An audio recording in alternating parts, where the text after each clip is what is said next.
Hi, and welcome to the OKRs.com video training workshop.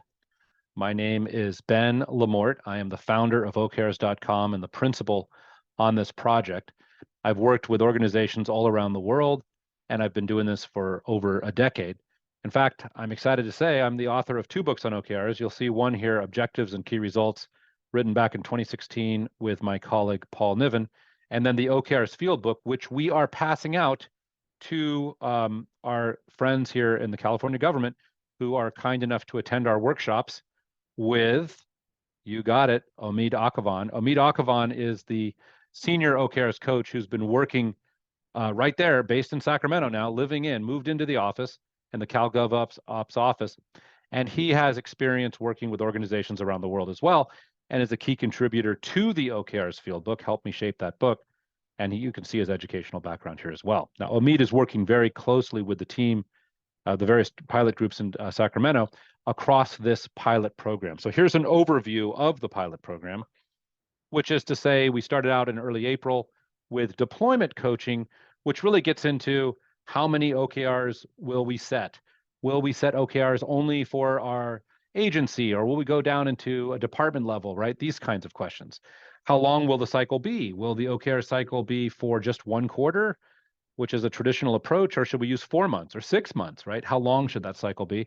Spoiler alert, we ended up using 4 months for just about everybody. So the project will run until the end of August, but the cycle will begin on May 1st. So that was deployment coaching.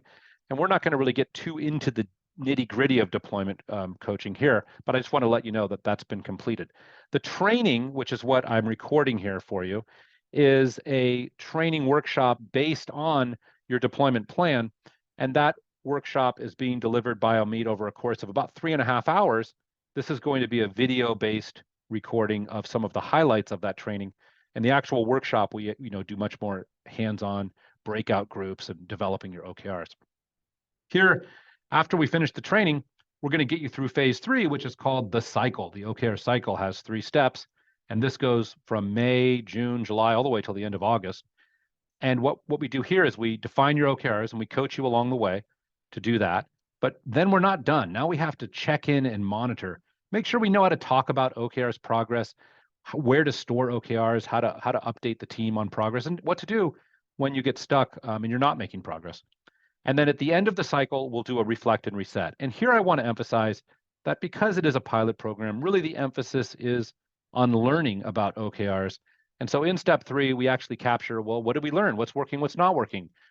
Are you going to continue with OKRs as a pilot group in this next cycle? Or maybe not, and here's why. Or yes, we will, and here's why. Or I think that OKRs should be used in all of the departments in the government, and here's why, or whatever. So we're going to take that approach with you and learn about what's working and what's not working at the end of the cycle. So you see here, we'll be working with workshop 2 to refine and finalize the OKRs. You have bi-weekly check-in calls with Omid. I might fill in for Omid a little bit myself, but these will be about 30 minutes. That will go all the way from May through August. And then you'll see workshop 3, which is really to reflect and reset. That should be sometime in late August. And that's the overview of the OKRs pilot program. When we talk about output versus outcome, this is a critical, I would say almost a prerequisite for being successful with objectives and key results. Output is the stuff we do, right? It's every day we come to work, we got to get stuff done, right? We have to check the box. Outcome is the result that we get, the value that we create. It's the impact we make. And a famous quote from my colleague Christina Vodke, who wrote the book Radical Focus, which is a book on OKRs, is if you complete all your tasks, but nothing gets better, that's not success. In other words, what you'll see is that the OKRs helps us move into this outcome mindset, which is going to interact with the results-oriented management, or ROM, as we call it, which is part of our approach that's inspiring us to work with the government in the first place.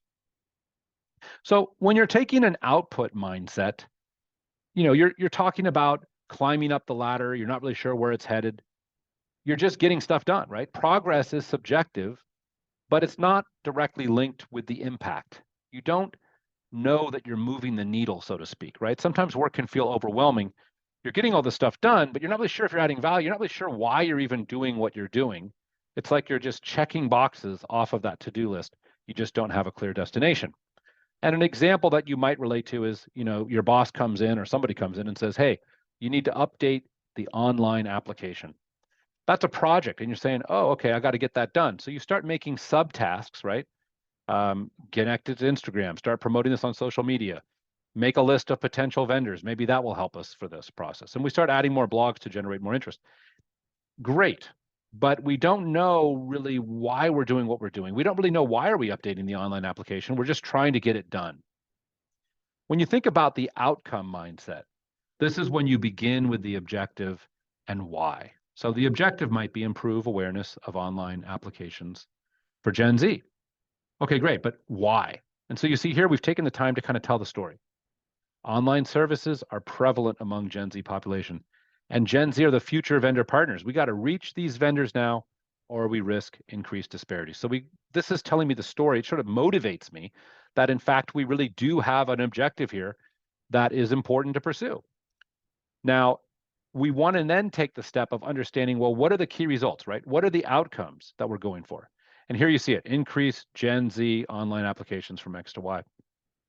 This will be a measurable statement. I didn't put in the actual numbers for X to Y, but now we're aligned on how do we know we're achieving the objective? We have a measurable statement or a key result that lets us know that. Now you'll have more than one key result, maybe 2 or 3 key results for a given objective, but those key results then have action plans. Underlying action plans are a series of tasks. Some of them might just be a task that can get done this day, this week, 2 weeks. They might take 2 or 3 people.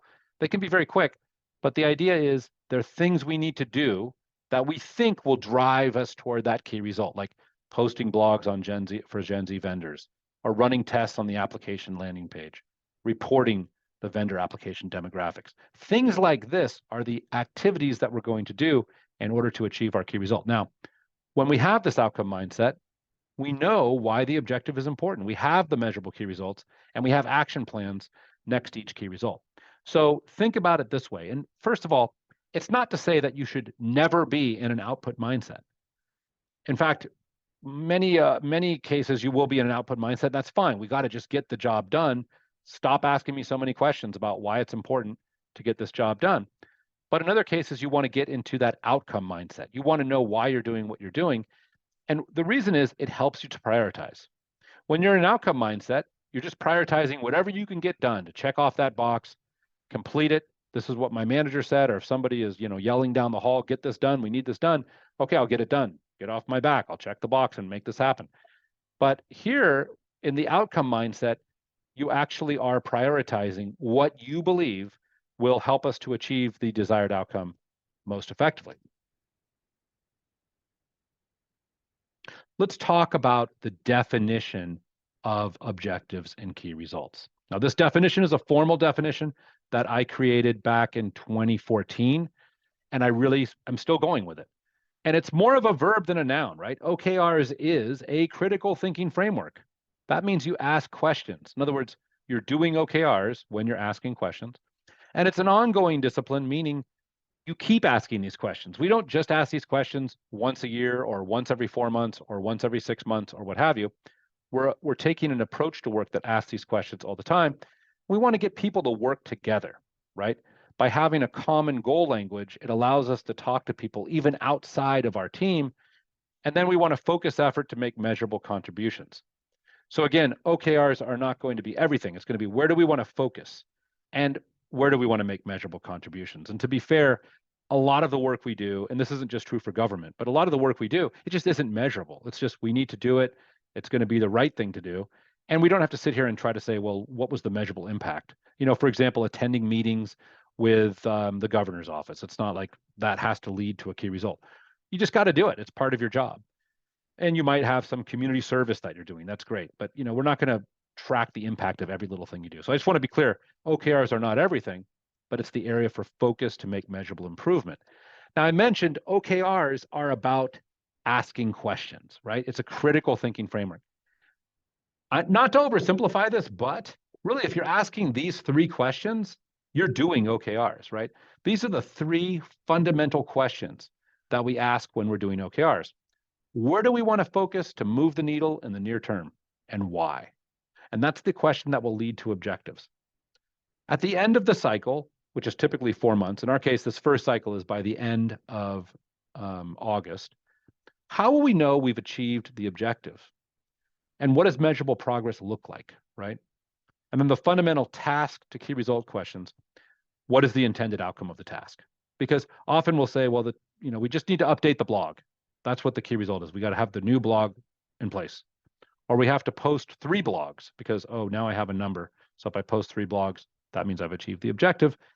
But really, what is the intended outcome of posting the blog? It's to get more subscribers, or it's to get a number of people filling out the application for high-speed internet, or whatever it is. And then you can make it into a measurable statement as opposed to we did something, right? Back to that outcome versus output distinction. Now I want to talk about the best practices of OKRs. And really, what I want you to think about is less is more. When you're working with OKRs, you want to define a small set of OKRs. It's not the case that we're trying to get all of our work into OKRs. We're trying to get the area where do we want to focus to make progress right now. So many organizations come to us saying, hey, Ben, or hey, Omid, our problem is we just have too many OKRs. We need your help. We're trying to use OKRs to focus, but work feels overwhelming because we have, 8 objectives and each one has 10 key results. Well, it's like 25 pages of documents or something to figure out what our OKRs are. So especially when you're first starting with OKRs, we find having just 1, 2, at most 3 objectives with just, a couple, 2 or 3 key results for each objective is really where you want to be. You want to keep that number of key results in the single digits as opposed to the double digits where possible. Now, crawl, walk, run. Again, so many organizations who deploy OKRs, they get excited. So they try to roll out OKRs across the entire organization from day one. The good news is, here in California, we know better. We're not going to try to deploy OKRs across all 100 and some odd departments, on day one. We're going to take a pilot approach. So we're working with about 10 to 12, different groups, and we're going to pilot this. And once we really nail it and we know what OKRs looks like for the California government and the different groups, whether you're, working at a department or whether you're at more of an agency level, it really doesn't matter. We're going to test both. And then we can begin to explore how do we expand the use of OKRs? Outcomes, not output.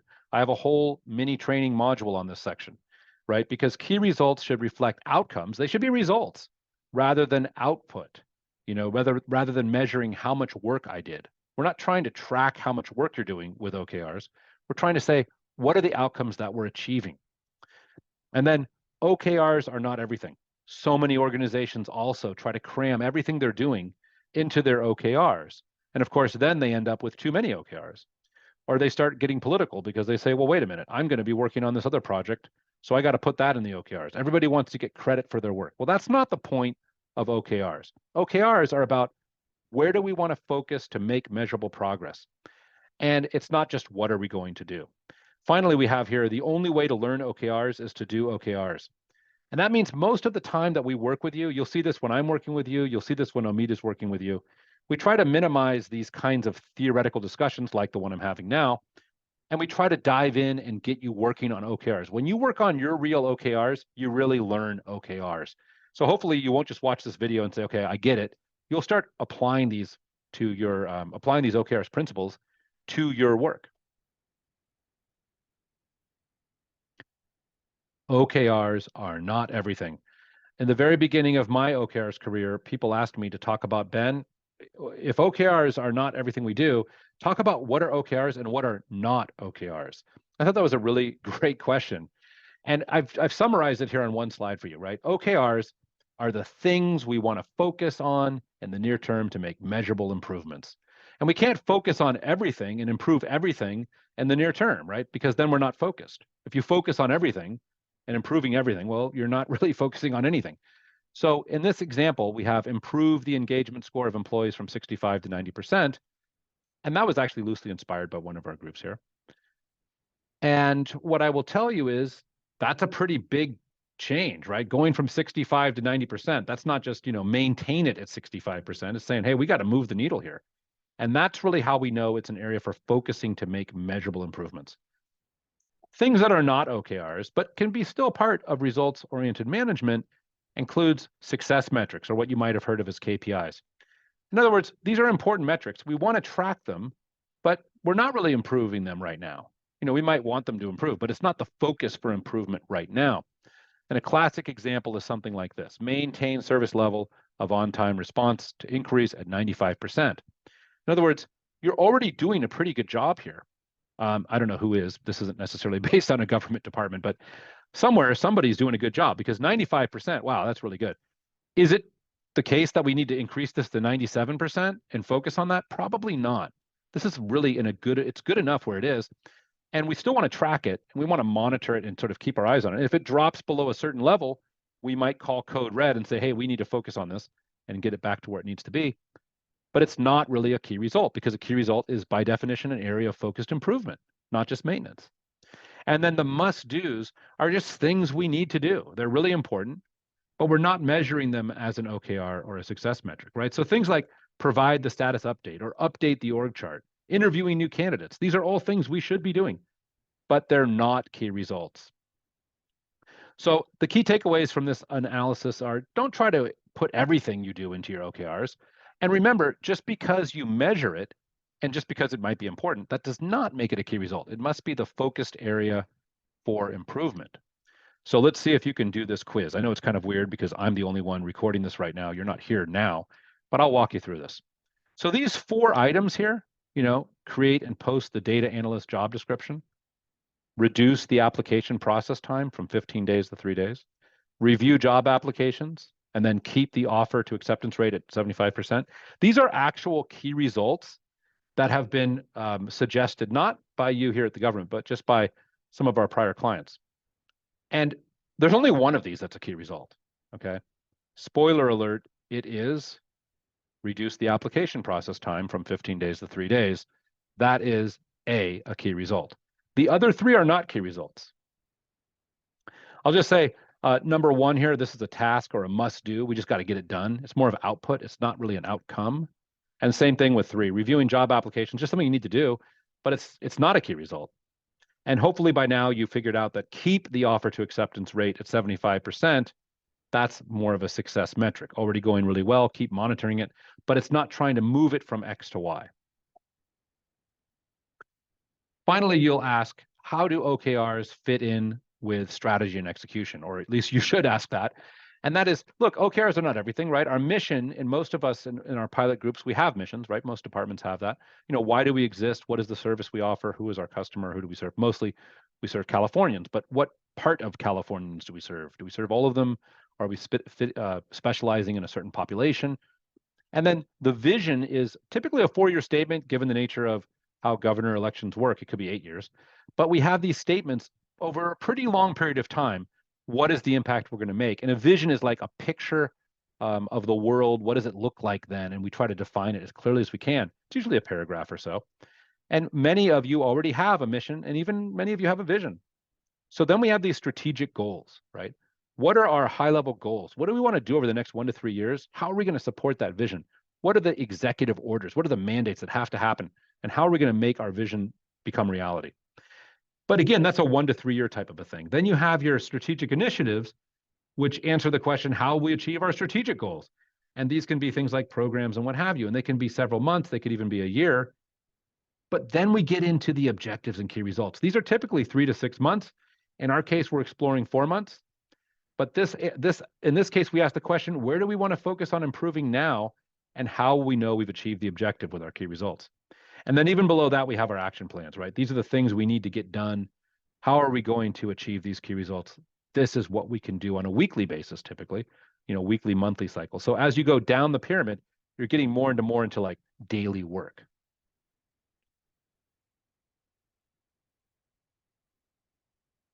Here is a sample government OKR, right? This is just one, and it's inspired by one of our groups here.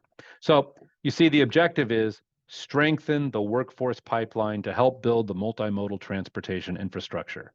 So it's a good objective because it starts with a verb, it's a single sentence, it's qualitative, and it's pretty clear that we're trying to improve something, right? We're trying to strengthen something.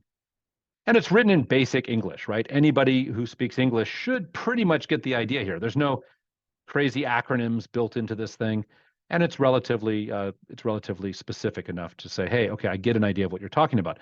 But how will we know that we've strengthened the workforce pipeline to help build the multimodal transportation infrastructure? How will we know we're making progress on that, right? Because the statement's a little bit like hand waving. We probably all agree, sure, that sounds great. The key results are what answer the question, how do we know we've made measurable progress on our objective by August 31st? Or how do we know we're on track to achieve the longer term goal by August 31st? Because the objective may very well go into the next cycle. This might even be like a 2 or 3 year objective, but the key results answer the question, how do we know we're making progress and we're on track to achieve our longer term goals by this date, in our case, the end of August? These 3 key results are pretty effective, right? Because create X, whatever X it's a number, create X new jobs through the program, right? Increase the number of our available workforce from X to Y. Well, that's pretty much speaking directly to strengthen that workforce pipeline. Reduce the application to hire time from an average of X days to an average of Y days. This means we can bring in more people more effectively. So these 3 key results could be used to define progress on the objective. It's a pretty good looking OKR. I wanted to talk to you about the 3 types of key results. And here we usually do an exercise with you. I realize this is just me talking to you, so I can't really quite do that here, but I might simulate it. The metric key result is the most common. We want, in an ideal world, every key result to be a metric key result. And they track the quantitative progress, right? So they usually look like increase the number of something from X to Y. In this case here, maybe the number of electric charger stations, in California from X to Y. That's a metric key result. We're monitoring that and we're measuring that. The milestone key result is a little bit more difficult to use because a lot of times people use a milestone key result, but it looks more like a task or output or work output, right? So a good milestone key result might be permit approved to build units in Los Angeles. This was actually based on one of my home building clients. Their original key result looked like submit the permit to Los Angeles. And it also looked like research what the permit looks like so we can figure out how to fill it out, and submit the draft permit response for internal improvement to Matt for his feedback, right? What I'm doing is I'm giving you examples of tasks. That would not be a good key result. But notice here, the permit approved to build units in Los Angeles, that's a yes or no, right? Did the permit get approved, yes or no? And if so, that means we're on track because ultimately we can make progress on building units in Los Angeles maybe in the next OKR cycle. The baseline is used when we don't know where we are, right? We're not measuring this right now. It's a metric, but we don't know where we are, and it happens all the time. Now, a classic example might be, well, we don't really know what the average water consumption is for single-family households, let's say in a couple counties or what have you. And so I'm wondering what that would be. We can't say reduce the average water consumption in single-family households from X to Y in these counties because we're not measuring it right now. So we can't set targets without a baseline. And so in this case here, we make it be, let's actually know we know where we are by the end of the cycle because we'll have 300 data points, right? We'll have 300 single family households, and that should be a good enough sample to say now we know the average water consumption in that county, and now we can set key results going forward that look more like metrics. And here we talk about the commit and target level of a key result. Now listen, we want you to write each key result as a target, meaning we have a 50% chance of achievement, and it's beyond what we expect to achieve. It's difficult, but it feels attainable, and it's somewhat in our control, right? Here on a commit level, we're talking about, well, what do we expect to achieve, right? It should be mostly in our control. And this should be able to happen with our existing resources, right? So think of an example here. If we want to get access to clean water, and right now we're at 10 million people have access to clean water, let's suppose that we're committing to 12 million. What that means is we have plans in place. We're very confident we can get that to 12 million by this particular date, right, the end of the OKR cycle. And if we don't hit 12 million, we're going to say we failed, right? We're 90% confident that that's going to happen. Whereas here we're saying, well, it'd be really good if we could get to 15 million, but I'm not committing to that. That's going to be pretty hard, but it's still possible, right? It's still about a 50% shot that it could happen. And that's how a key result would look like right here. increase the access to clean water from 10 to 15. In other words, write the key result as a target and then put a commit next to it and say, oh, by the way, the commit is 12 million. And this commitment is really important for us to know what are we really accountable for? Like if we don't hit this, we pretty much did not make progress on the key result.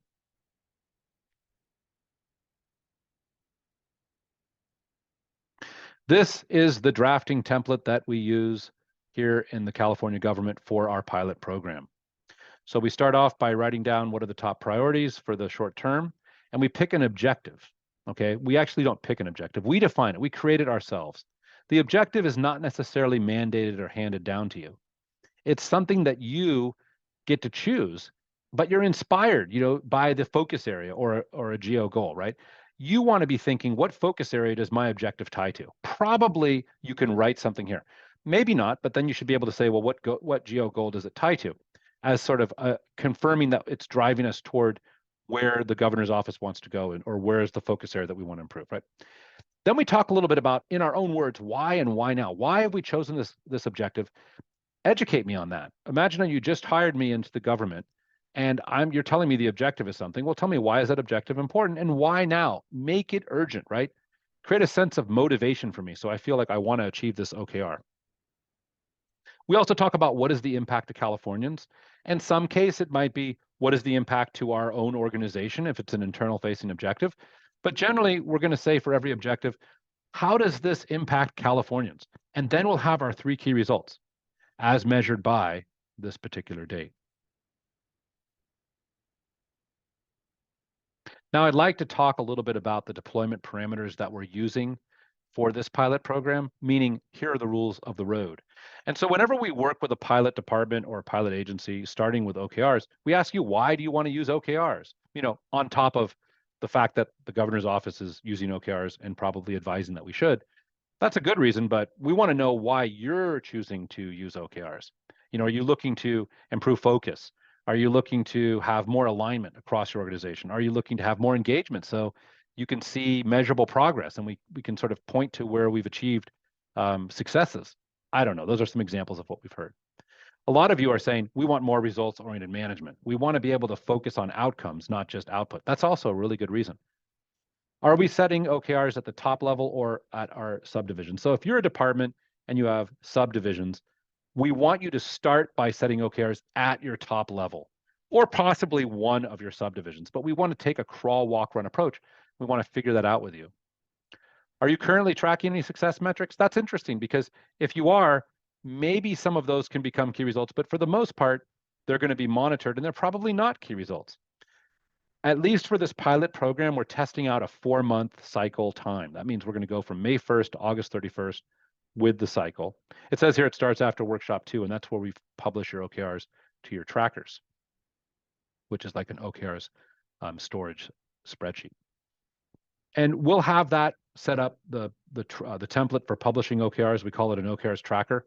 We'll have that set up for all of the pilot departments in an Excel file that will be accessible online, that will be shared within your group. We're going to limit you to just 2 or 3 objectives with 2 or 3 key results per objective. And this is by design because we know, especially when you're first starting, most of the feedback we get is you have people say we had too many OKRs, we should cut the number down. So we're going to really limit you to at most 10 key results. We really want you to be in that single digit range. And if you can do that, we think it will stack the deck in your favor to be successful. And again, remember in this first cycle, it's all about learning. As far as transparency and visibility, one of the nice things about OKRs is you publish it and everybody can see it. So we want you to write these as if you're writing them for everybody. Well, actually, we want you to write them as if you're writing them for everybody in the state of California to understand. But in particular, we really want them to be understood by government staff. And then check-ins and reviews, this will be planned later. The process for how we check in reviews, we'll be talking about that a little bit later on. So the next steps are really to digest today's learnings from my little video workshop here. And many of you will be drafting and refining OKRs and getting optional coaching with Omid along the way. And then you'll be attending workshop 2, which is to finalize OKRs and preview the OKRs tracker. Some of you may have already done that by the time you're watching this video. And then later, we're going to have step 2, which is to check in and monitor. And that's where we make progress on our OKRs and talk about how that's going. Are we confident that we're on track to hit this key result or maybe not? What's a blocker? Do we need to escalate things? So we have a cadence here is what we call it, where we're reviewing this along the way. And then at the end of the cycle, we do the reflect and reset. And so thank you very much. That's the end of this video training. And if you would like to learn more, please do get a copy of the OKRs Fieldbook and stay tuned for some updated learning modules that Omid and I will be putting together.